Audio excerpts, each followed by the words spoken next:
Namaste. Welcome, everyone. Welcome. Namaste. Thank you, and welcome again to another session. We're reading the Universal and Kabbalistic Meditations in the Lord's Prayer. We are still on chapter 1. We're at the end of chapter 1. We left off on what page did we leave off? 12. On number 8, right?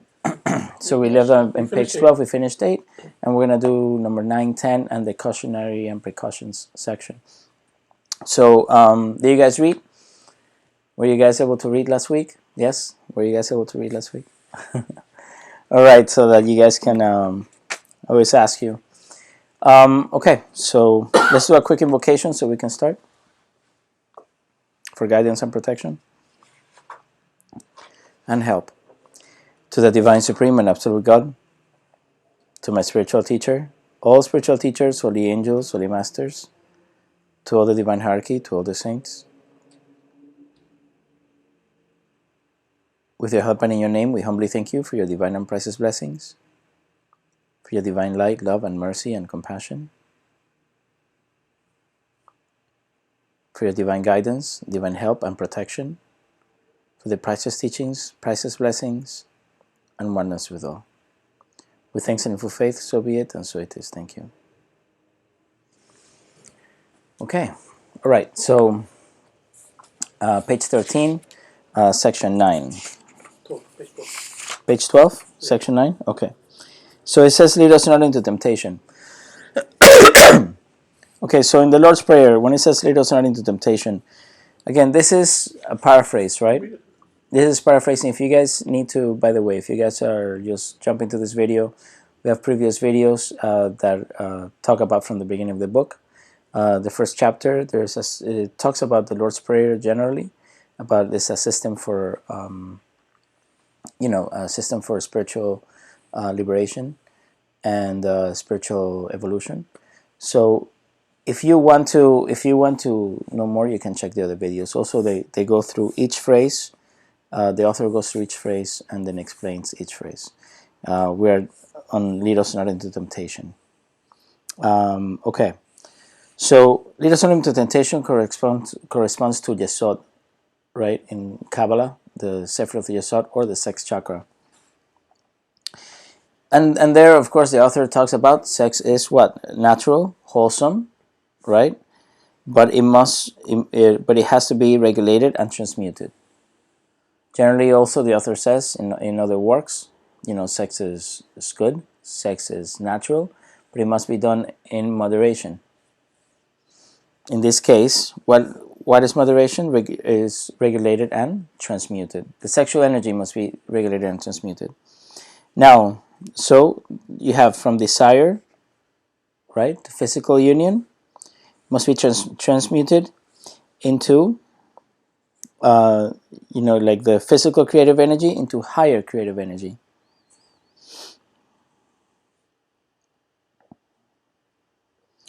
The desire is transmuted into union. Desire for physical union transmuted into desire for spiritual union. So, is the physical loving unions from the desire is transmuted into physical loving unions, right, with love, and from physical loving unions transmuted into spiritual union with your higher soul. Okay, so all of this transmutation is what yoga is. Union with God is yoga. Yoga comes from the root word yug in Sanskrit. Yug is actually translated as yoke. You know the yoke for the oxes or the horses or the farm animals that will pull on the how do you say that? They have a yoke and they will pull so they can create so where you plant they create I forgot the name. It's okay, doesn't matter. You guys can put it down in the comments and remind me. What is it? Yeah, me too. I'm talking about the cards that So anyway, when they're planting, you know, or when it doesn't matter. It's a yoke for pulling something. So what are you doing? Why is it called yoke? What is the word for union? It has to do with a yoke.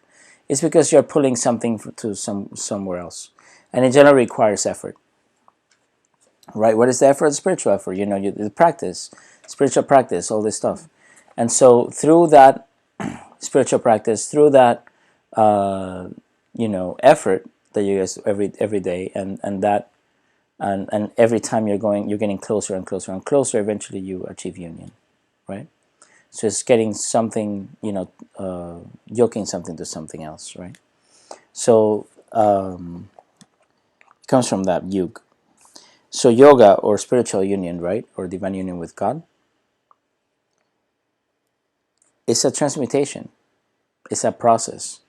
It's that transmutation of of these energies, right, of the lower energies to the higher energy. You're getting your lower consciousness to your higher consciousness.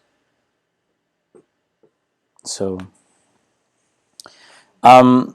also the author says that, you know, meditating on this phrase, and lead us not into temptation, right, it facilitates the transmutation of sexual energy.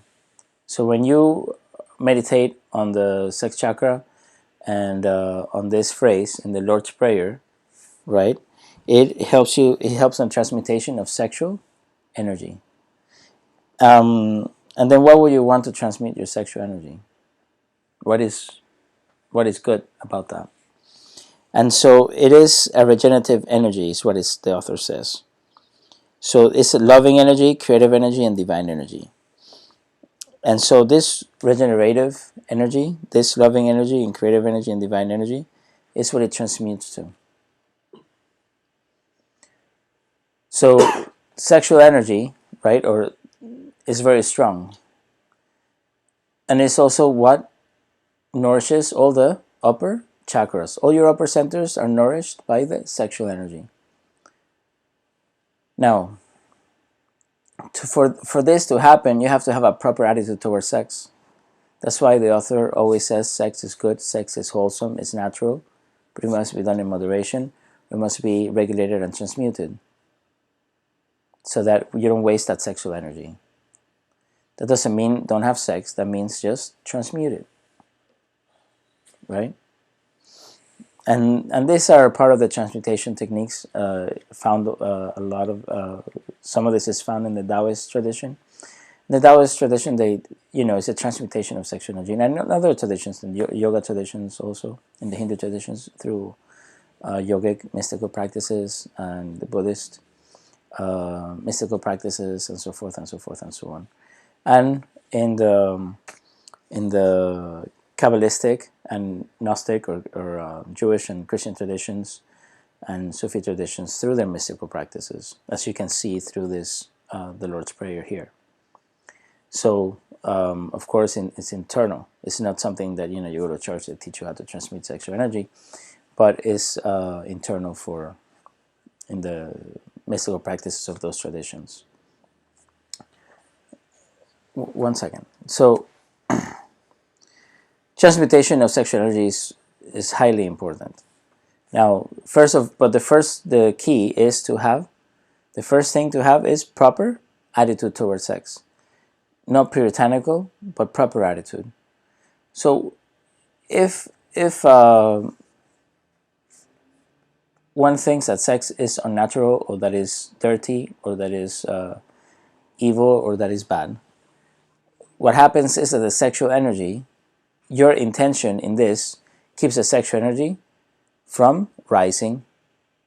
Just like plants need, you know, they absorb nutrients and the water from the earth once there's water on the earth, right? And then all this rises and nourishes the, you know, the higher parts of the plant. The same thing happens to us. Clear? So it is very important for nourishing all the chakras. It also it plays a key role in our intelligence, in our good health and mental health. So it is very important to first have proper attitude. So if one does not have proper attitude towards sex, one of the things that can happen over time, once the person is much older, is that they can, people can start going senile. Now, that's not the only reason for people to start going senile or have issues that have to do with the brain or etc., but it's one of the reasons, right? The person can have a proper attitude towards sex and still have mental issues or brain issues or different things like that. But if they're healthy and they have in other ways and they still have a negative attitude, they will not be healthy. Of course, this is over time, over a long period of time. Why? Because the chakras they atrophy when they don't get the proper nourishment. Just like a plant, right? When they don't get the proper nourishment, they start, becoming atrophied also. Their leaves and whatnot. So it's the same, or not the same, but similar.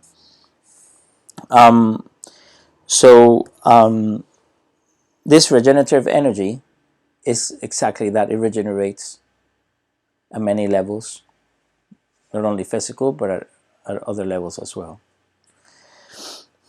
So this regenerative energy will transmute into loving energy, creative energy, and divine energy. Right? Love from the heart, creative in the crown, in the throat, and divine energy in the crown. Okay. Those are obviously places of transmutation. So that's why the author names them, because these chakras are centers of transmutation as well, where the energy is transmuted. So transmutation, also the author says that transmutation of sexual energy is necessary for spiritual development. It's what? Necessary. So the author uses the word necessary. What does necessary mean? That is a must. You do not transmute sexual energy, no spiritual development. It's as simple as that. Big stuff. So, sex energy, right, once transmuted, provides energy to the upper chakras, right? Like food for the upper chakras. So it is necessary for the proper function of the brain and nervous system.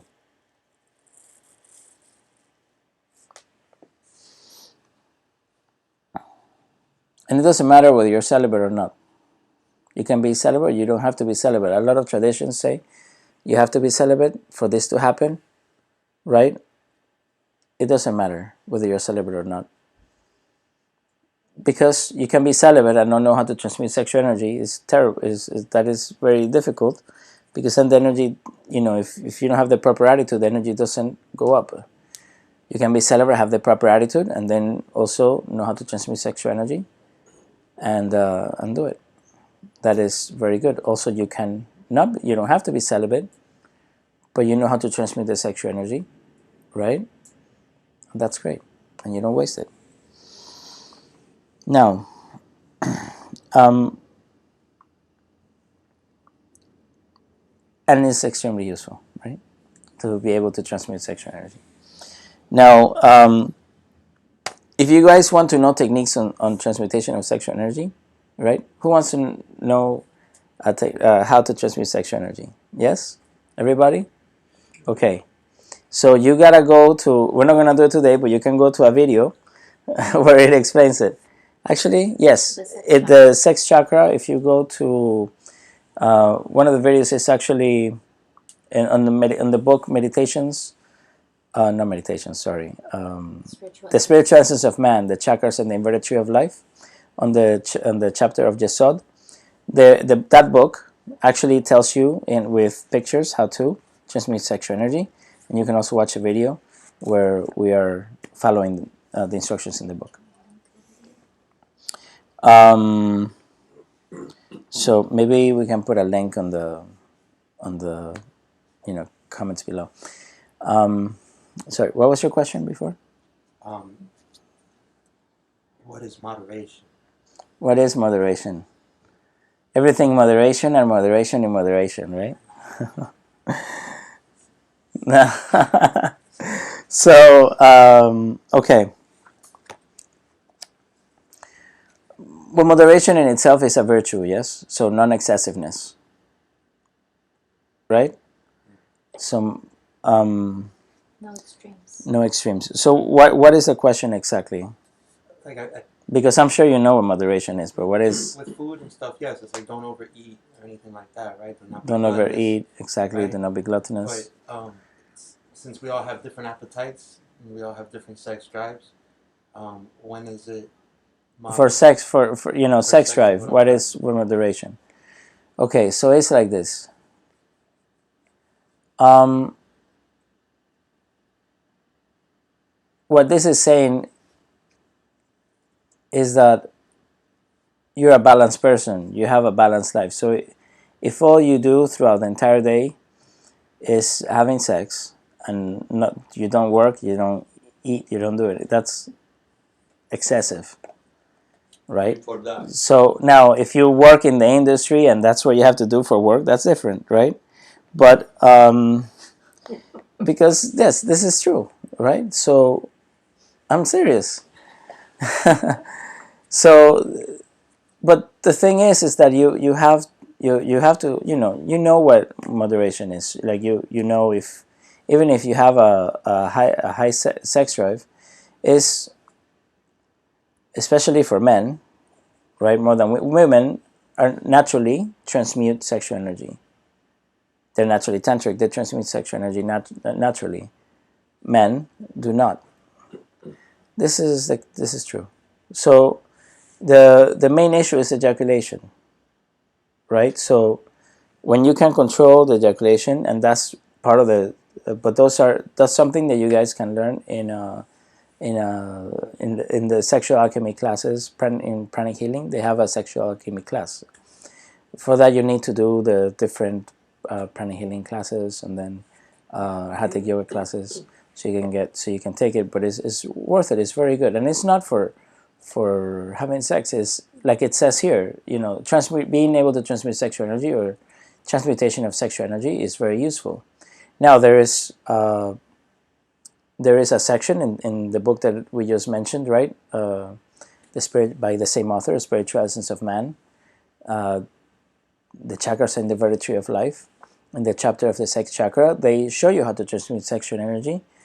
The difference is in the other one, in the class, they teach you how to do it when you're having sex. In the book, they teach you how to do it, as a practice, not while you're having sex, just as a regular practice. So through ejaculation is actually where you have where there's a lot of energy that is not lost. Of course, if you want to have a baby or something like that, it's good, but it's wasted. So now that doesn't mean you cannot do that. You cannot do it, or you shouldn't do it, or anything like that. Yes, it's fine. It can be definitely done. Just do it in moderation. You understand? And then you also learn. And then if you guys have heard about multiple orgasms for men and stuff like that, it has to do with that transmutation of energy as well. You understand? So that doesn't mean and then it becomes a spiritual, you and your partner can have a spiritual experience, sacred sex. You understand? So that's that. So, but at the end of the day, it's you understand.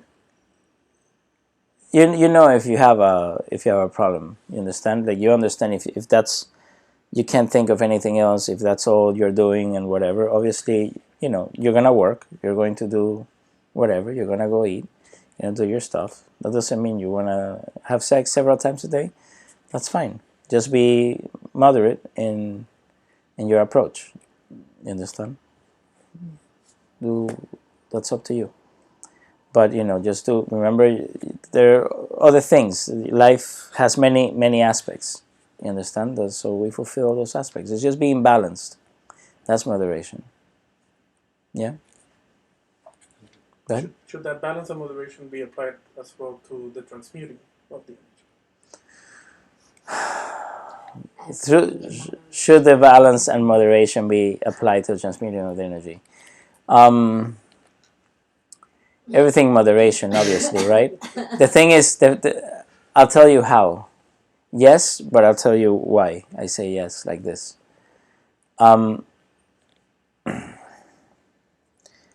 It's good to meditate, yes? If you do advanced meditations and you do them, you do several on the same day, depending, most people, right, it's too much. I remember a friend of mine long time ago, right, we were with Master Choa, yes, and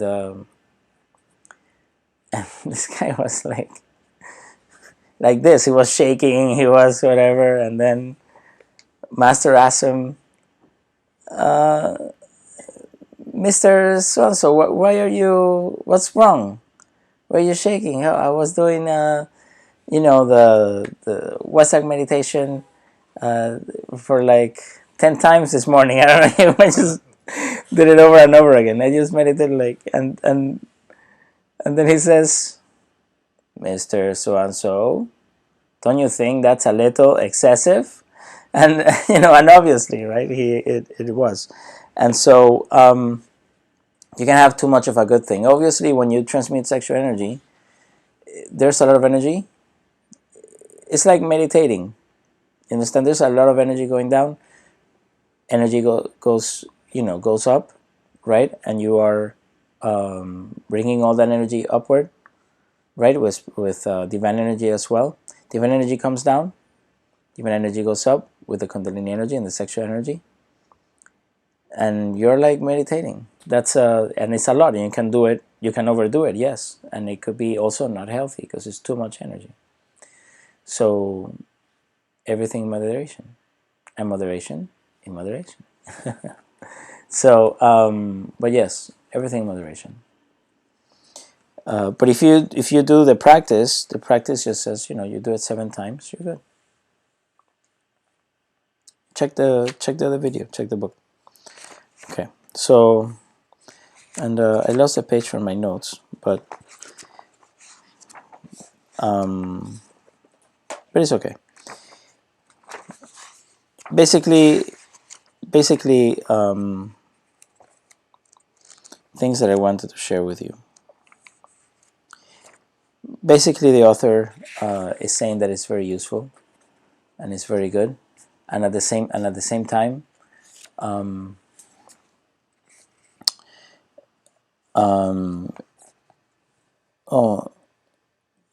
it's necessary for spiritual development. So he also talks about, just to close the section, number 9, is that improper attitude is what I was saying to you guys before. Improper attitude towards sex causes energy to be stuck in the sex chakra, right?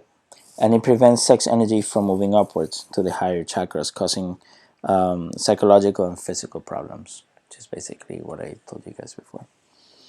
Okay. Any questions about lead us not into temptation? No? Okay, so the next section, for thine is the kingdom. Right, so this is lead us not into temptation, but deliver us from evil. Let me just say something before we continue, right? Still on the section of Yesod, or the sex chakra. The whole phrase is lead us not into temptation, right? But deliver us from evil. So when you say lead us not into temptation, obviously is just the desire, being focused on the desire. Because as we just said, you can make love, right? Have sacred sex. So you can achieve enlightenment while making love. You understand? So, and so lead us not into temptation is just raising that vibration, is the transmutation but deliver us from evil. What is the evil in this case? It's just being selfish. At the end of the day, basically, evil is extreme selfishness.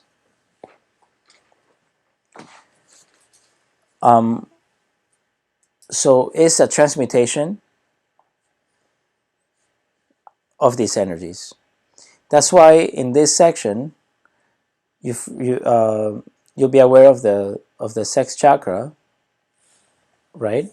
And then we said that the energy will become transmuted into love, into creativity, and into spirituality, into divine energy, right? So obviously the energy is moving upward. And once here, you go to the next section. Generally, people think that some people think that the Lord's Prayer is over when you say, "And lead us not into temptation and deliver us from evil." Amen. Excuse me, but there is a last section before you say Amen that says, "For thine is the kingdom, the power, and the glory forever." Amen. So, kingdom, but this specifically is referring to the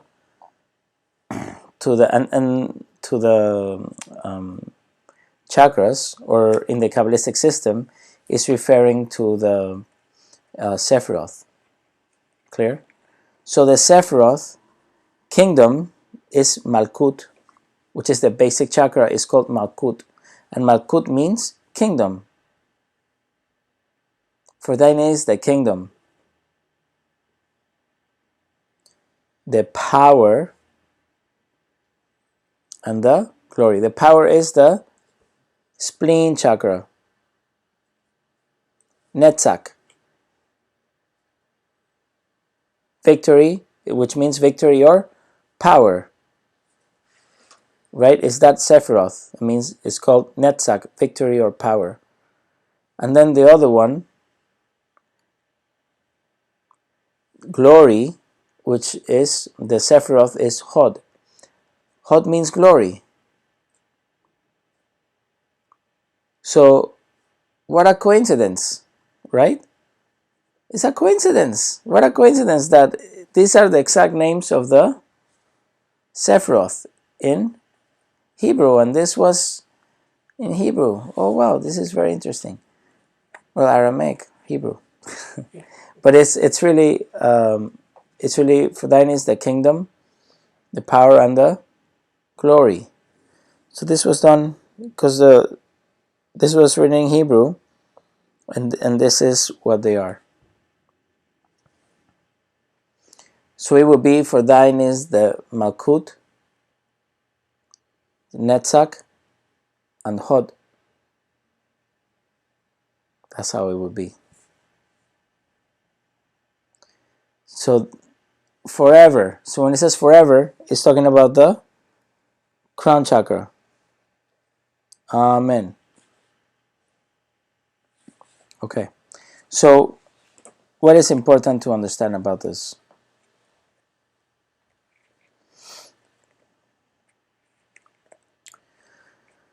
For thine is the kingdom.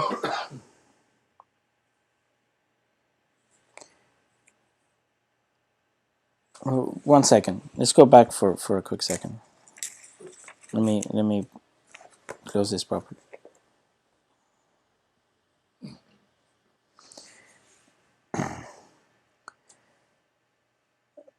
In the beginning of the Lord's Prayer, towards the beginning of the Lord's Prayer, there's also, like, it says, "Thy kingdom come." That is the heart center. It's referring to the heart center. But it says "thy kingdom." So what's the difference with the kingdoms? Thy kingdom come is the kingdom of love. This kingdom, Malkut, right, is everything, all of creation, everything that we can see and be on. Because it goes from the material to the spiritual. and everything in between is thine, is God's. So it says, for thine, for yours is the kingdom, the power, and the glory. Forever. From one point to the next. The polar opposites in the tree of life. But these clues is what the author says. This is what let us know that this is a system that is tied to Kabbalah, to Kabbalistic teachings. Along, apart from many other things.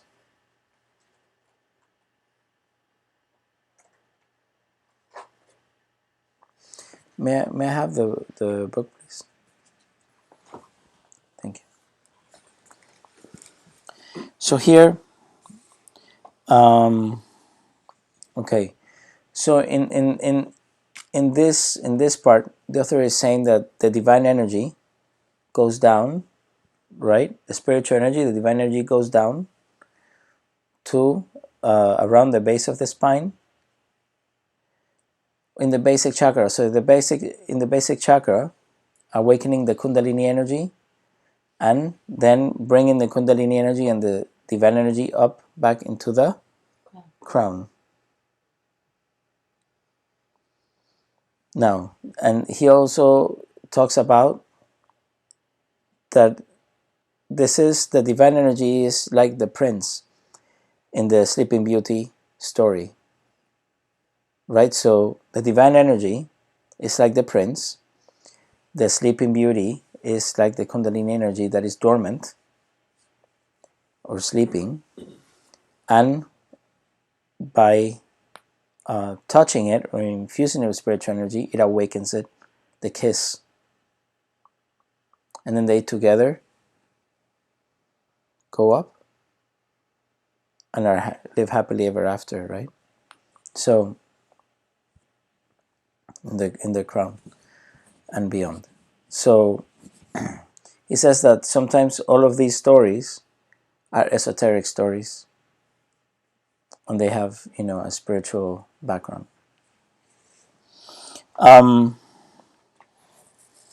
So, the kingdom, basic chakra, power, Snetsak, the spring chakra, and glory, Meng Meng, right?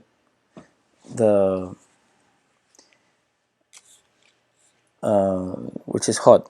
Now, why those chakras?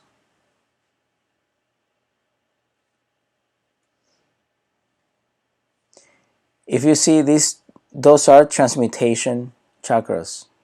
If you also go back to the other videos and we look at the other book, those are chakras for transmutation, specifically the Meng Meng chakra. So it transmutes lower energy into higher energies.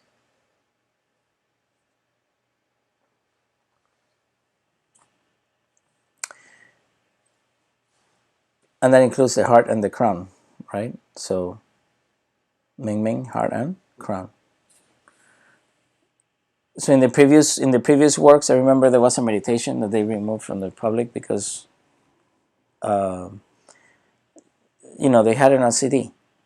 It was sold to the public. They had it on CD with the meditation, with this meditation, with Master Choa's voice, the author's voice doing the meditation. And in that version, it was actually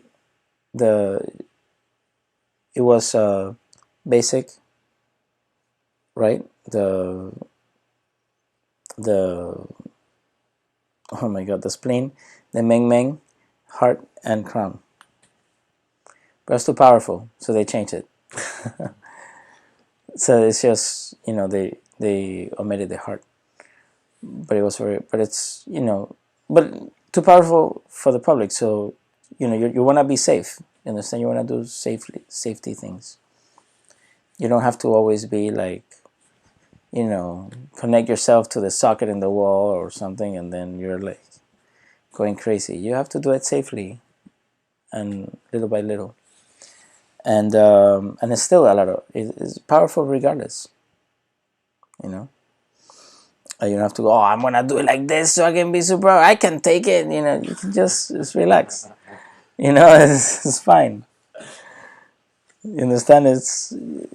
We're eternal, right? You just take your time, enjoy. You know, I don't always do it like that. It's fine. You just have fun. There is something to be said about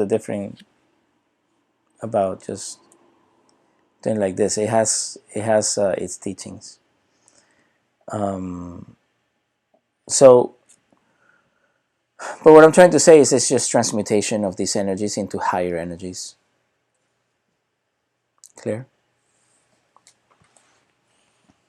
And what I find interesting,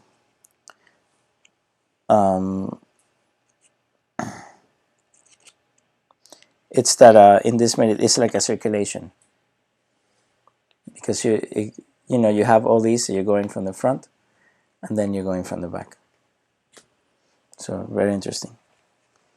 Anyway, Filtration system. a filtration system, right? That's funny.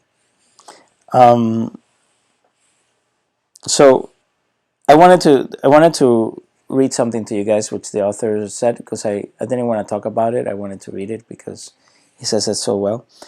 He says the meditation in the Lord's Prayer is universal and can be practiced by almost any person, regardless of their sex and religious belief. Truth is universal.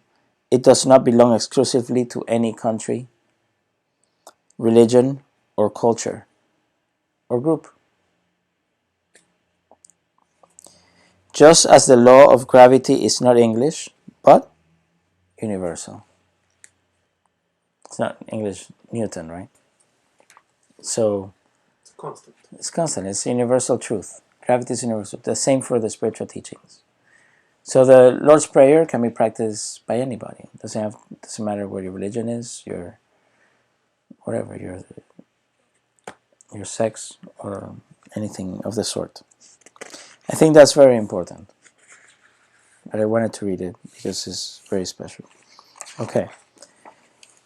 The last part of the first chapter is titled Caution. Very important. Good word, right? Yes. Caution. You have caution and a disclaimer. Obviously, the disclaimer is important, right? That's two. So, caution. And basically, in that section, and this is probably one of the most important sections you can read in this book. So I recommend that if you're at home, you read this. It's on page 14, and you remember it, read it, make sure you follow it. Trust me, follow it.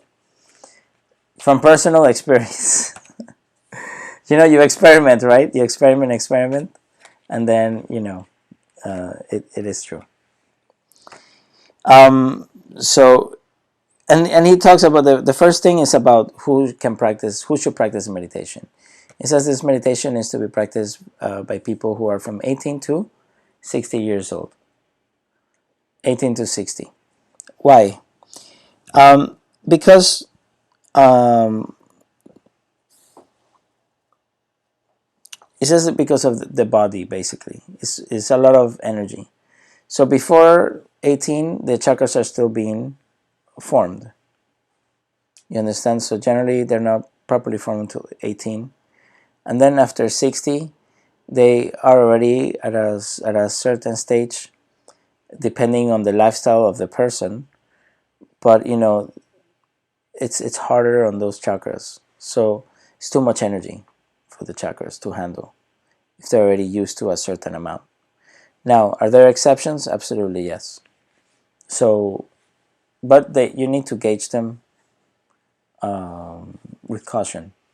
You definitely should use caution. So, you know, if someone that has been practicing for a long time or whatever, yeah, of course, you can probably do it for a long time. The same thing, you know, there are some children that are very advanced, so you can just do it, people that are a little younger. So, but you should use a lot of caution when doing this. Um, it says, he does talk about the people who are, maybe the lower age than 18. These are highly evolved souls, a lot of highly evolved souls out there. And, they have big chakras and they can start doing the meditation even at a younger age. And the people that are over 60, that the bodies are healthy. And, they can withstand the energy. But that's something you have to gauge it. Do it slowly, gauge it, and see how you feel. Now, it says here that the meditator also should be in good health, so you can avoid any unnecessary risks. And, because there's a lot of energy, and it might overwhelm the physical body and the energy bodies, and it might worsen any condition that you may have if you're not healthy. Now, I wanted to read something specifically because it says patients who have cancer, leukemia, heart ailments, hypertension, or glaucoma should avoid doing this meditation since it may worsen the condition. Understand? These conditions are very particular. Yeah, I'm going to repeat it. It's cancer, leukemia, heart ailments, hypertension, or glaucoma should avoid doing this meditation since it may worsen their condition. Can you do other things? Absolutely yes.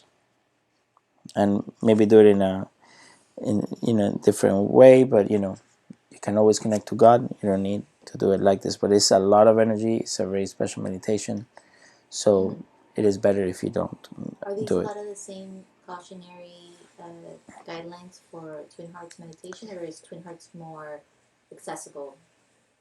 It's very similar to Twin Hearts because you are bringing high amounts of divine energy.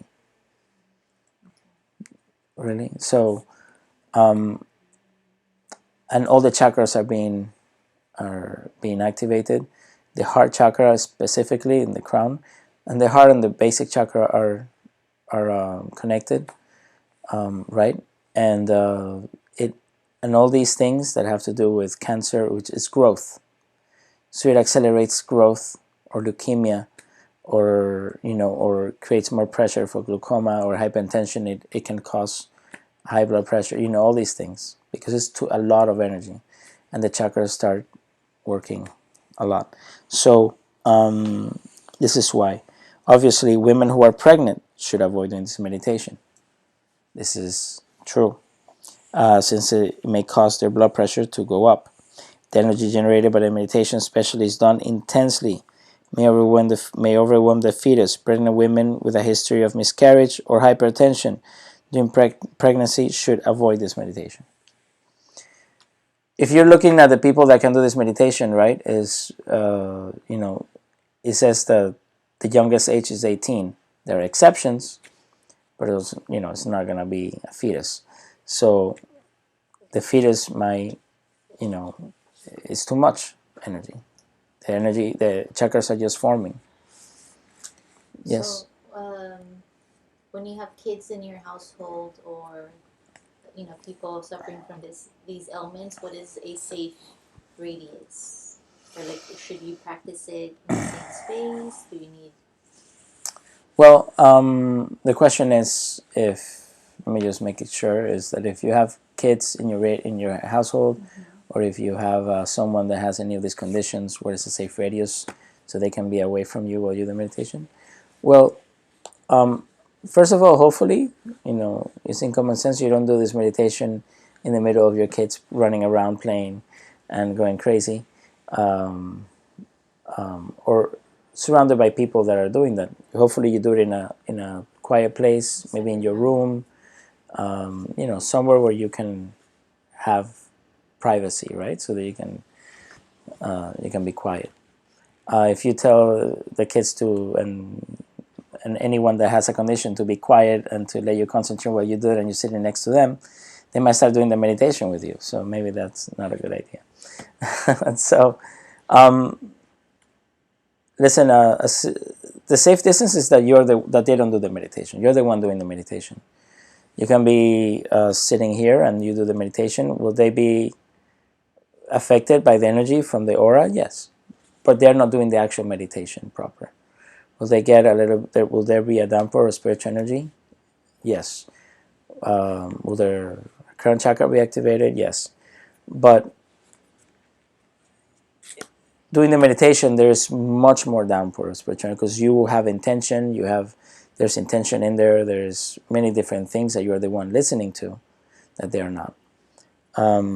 But I would recommend not to do meditation in the middle of your family life. I would say just do it in a quiet place, separate room, is private for yourself, and you should avoid any issues like that. You would avoid any issues like that.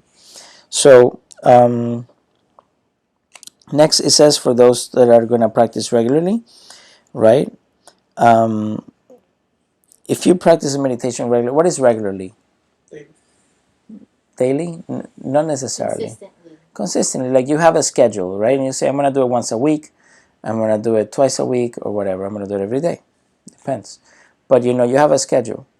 So if you're doing it constantly, there's going to be changes that are going to happen in you. There's going to be a lot of downpour spiritual energy. It's like when you're going to the gym and you start lifting weights. You're going to see gradually that there's going to be a change in your physical body.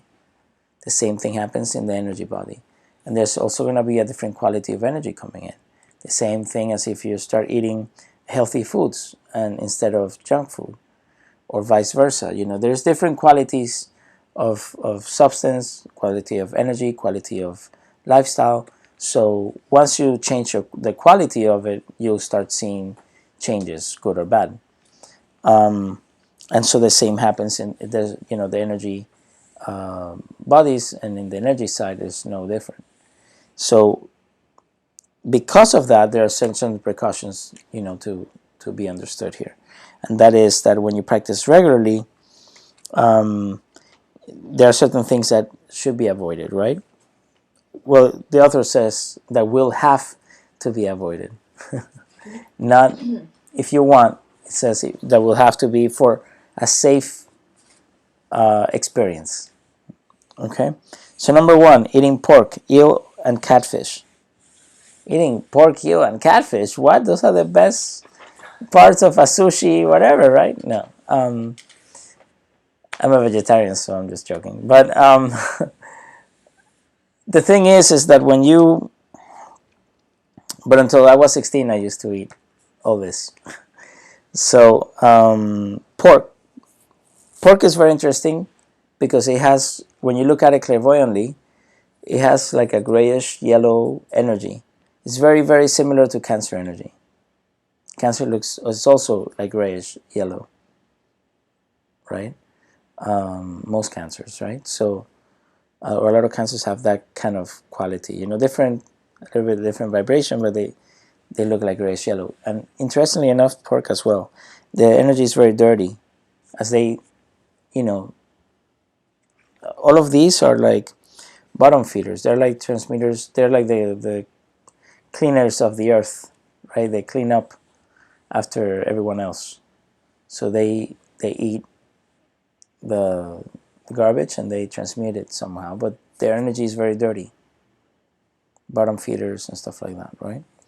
So you don't be wanna eating that. So because the energy is very dense and dirty, it's very hard, right, for the divine energy and all this energy to go through. So it starts, going through, and it forcing itself through, and it's very difficult. It's not pleasant. So when the energy is coming up, smoking, same thing.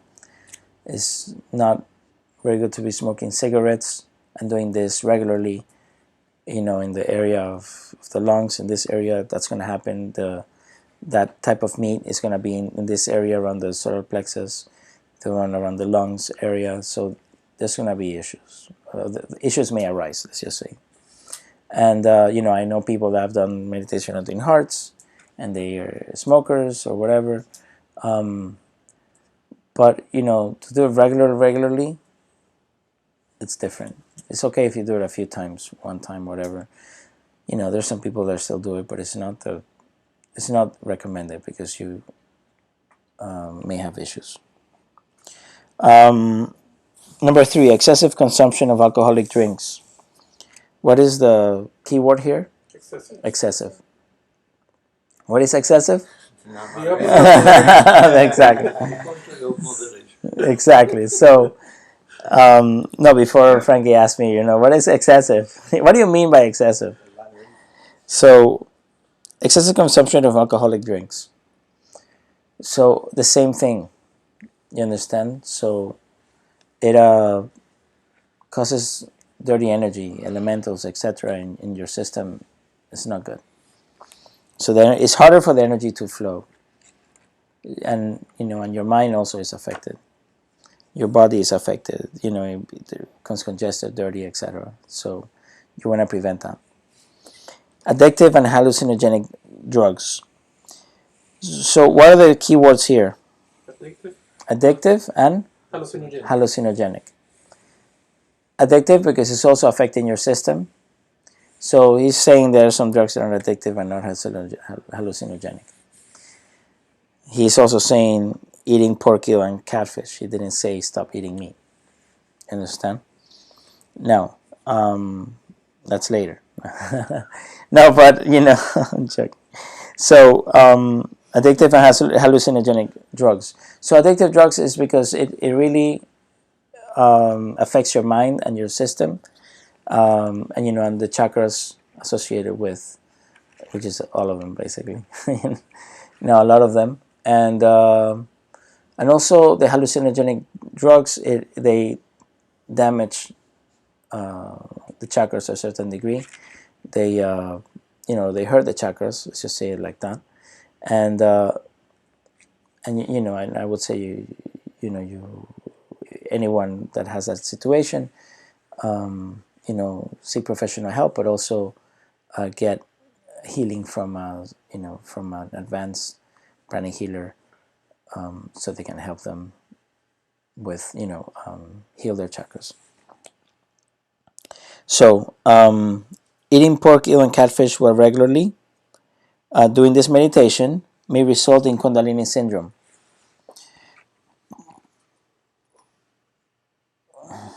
Pork pork oil or lard should definitely be avoided. Kundalini syndrome, and then what is Kundalini syndrome? The author says here Kundalini syndrome manifests as chronic fatigue or chronic general weakness. Okay? Chronic what? Fatigue. Fatigue or chronic general weakness. Number 2, overheating of the body. Chronic insomnia. Depression. Skin rashes, hypertension, and others. Yes. Okay. So smoking has to be avoided if a person intends to do the meditation regularly. Heavy smokers may experience chest pain while doing the meditations, since their front and back heart chakras are dirty. There's also the possibility of developing hypertension, right? Meditators who used to be heavy smokers should undergo general pranic treatments, especially for the heart and the lungs. Excessive consumption of alcoholic drinks and the use of addictive and hallucinogenic drugs have to be also avoided, since these may cause adverse effects. And now the disclaimer, I have to read the disclaimer because it's in the book, and I have to read it because it's how the author intended it. And it says in the book, the physical and psychological conditions of each person vary. Therefore, if adverse effects are experienced, please immediately stop the practice of this meditation. Immediately do what? Stop. When? Immediately. What does that mean? Right now. Now. Right now. Exactly. You're in the middle of the meditation, you feel pain, discomfort, whatever, stop. Just stop. I can do this. I can finish. Oh my God. It's like you can do this.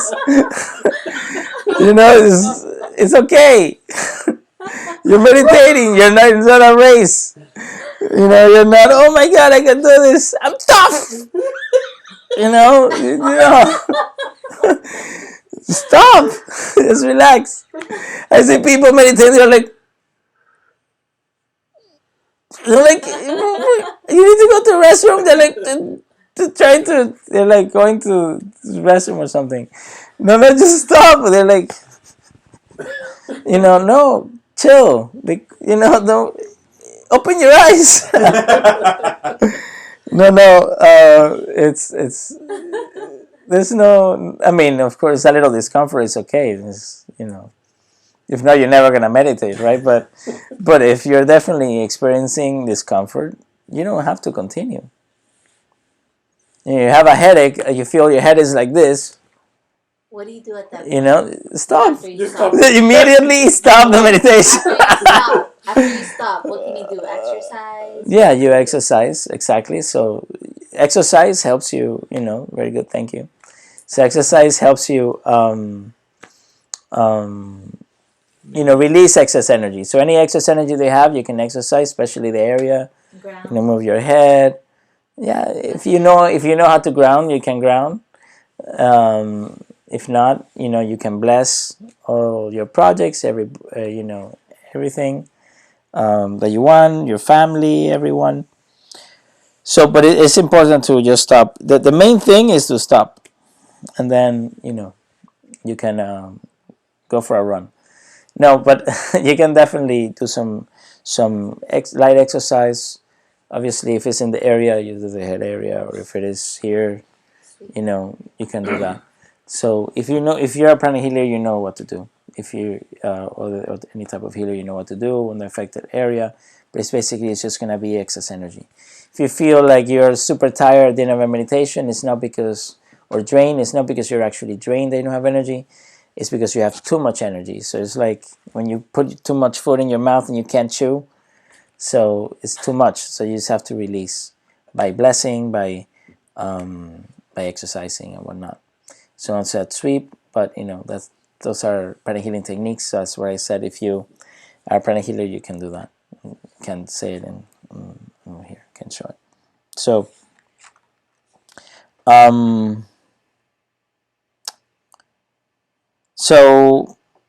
but then he continues saying in the disclaimer, right? He says, please immediately stop the practice of this meditation, right? If adverse effects are experienced, please immediately stop the practice of this meditation. The author and publisher will not be held liable for any adverse effects caused by the practice of this meditation on the Lord's Prayer. No. So, basically, be aware. Beware. Okay, chapter 2. Physical and inner purifications. For next week. So next week we can do physical and inner purifications. So, which is very important. Basically, you purify first before you start doing the meditation. This is really important. Or as you do this, so that you can have better experience, safe, and you can grow more and faster. So you're welcome. Thank you for coming. So any questions before we close?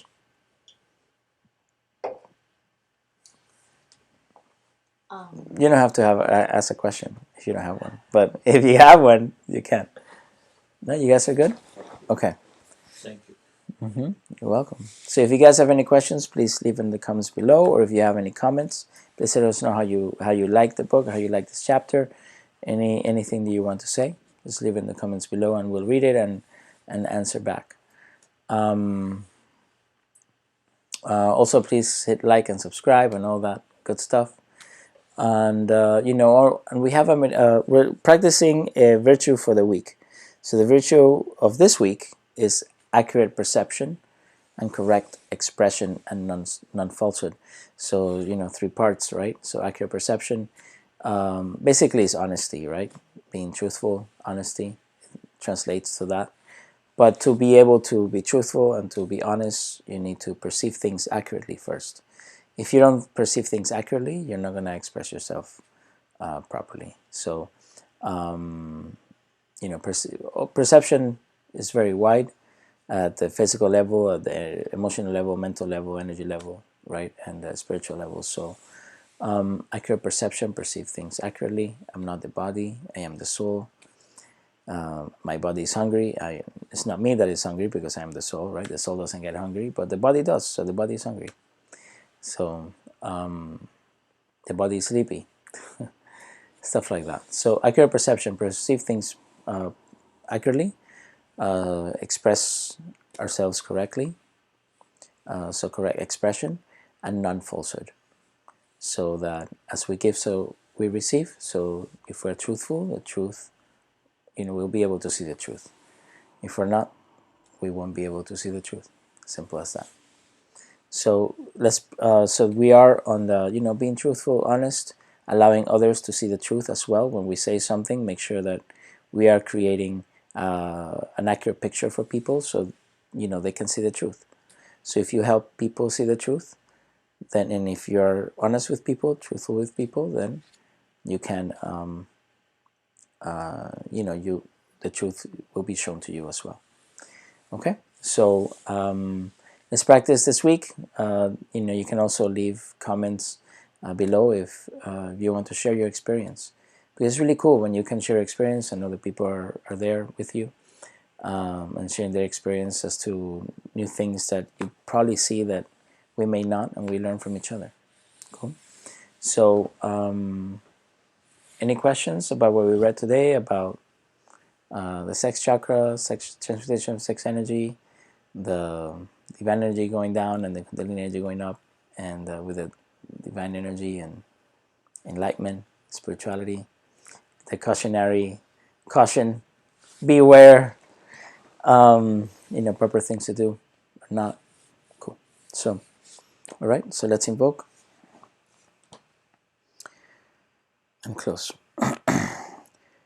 To the Divine Supreme and Absolute God, to my spiritual teacher, all spiritual teachers, holy angels, holy masters, to all the divine hierarchy, to all the saints, to Divine Lord Christ, and to all the great ones, to all the holy gurus, holy masters, to all the saints, to my divine higher soul, my divine self. We humbly thank you for your divine and precious blessings, for your precious teachings, priceless love, for your illumination, divine guidance, divine help, and divine protection. We thank you in full faith. Thank you. Okay. Amma Namaste. Amma Namaste, everyone. Amma Namaste. And see you guys next week.